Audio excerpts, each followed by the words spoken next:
Tasdiklanan mailnamanın çäklerine ýurdumyzyň wekilçilikli toparlary dünýäniň durly ýurtlaryny bolup, Magtymyly Pragynyň eserlerini giňden wagt edýärler we şu münasibet geçirilýän giň möşwerler çäýerlere gatnaşýarlar.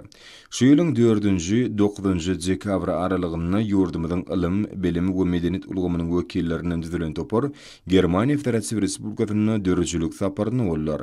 Berlin şäherinde Günnogoryň beýik şahyr we akyllary Magtymyly Pragynyň dogulunyň 300 ýyllygyna başlanan halkara ilmi maslahaty hem de şahyryň nemis diline terjime edilen goşgular ýygynysynyň tanyşdyryş dawarasy ýokary guramaçylyk derejesine geçirildi.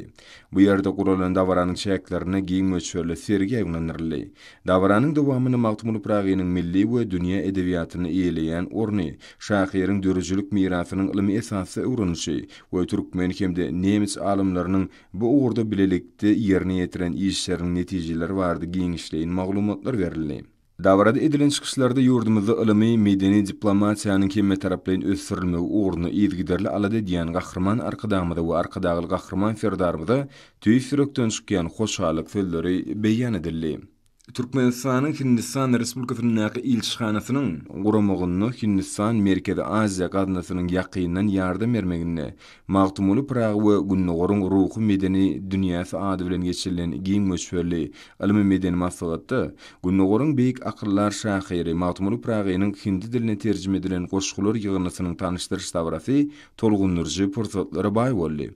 Giň möçberli çärek Hindistany işleýän diplomatik wekilhanalaryň we halkara guramalaryň wekilleri, Hindistan Respublikasynyň görnükli edebiýatçylary, dowlukly ýurduň ýokary okuw mekdepleriniň professor muallimleri, ýazyjylar, şeýleki Hindistanyny bilim alýan türkmen ýaşlary we köpçülikliň habarleşdirişçileriniň wekilleri gatnaşdylar. Ilmi medeni maslahatyň dowamyny edilen çykyşlarda bellenşýäli, häzirki döwürde şöhratly pederlerimiziň taryhyň dowamyna dörden gymmatlyklaryny, türkmen halkynyň nusgaw şahyrlarynyň eserlerini ilmi esasy öwrenmek, olary dünýäde giňden wagt etmek boýunça toplumdan işler amala aşyrylýar.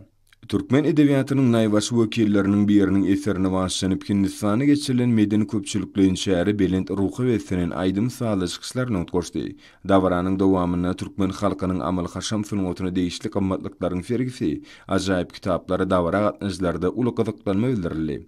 Dawaranyň ahyryna türkmen hindi gatnaşyklarynyň ýahly uğurlar, şor sanyny medeni insanperwer ulgamdy, hemme taraplaryň ösürmek wagtda ýyzgiderli alady diýen gahrman arkadamyda we arkadagy gahrman ferdarmyda alkışlar beýan edildi.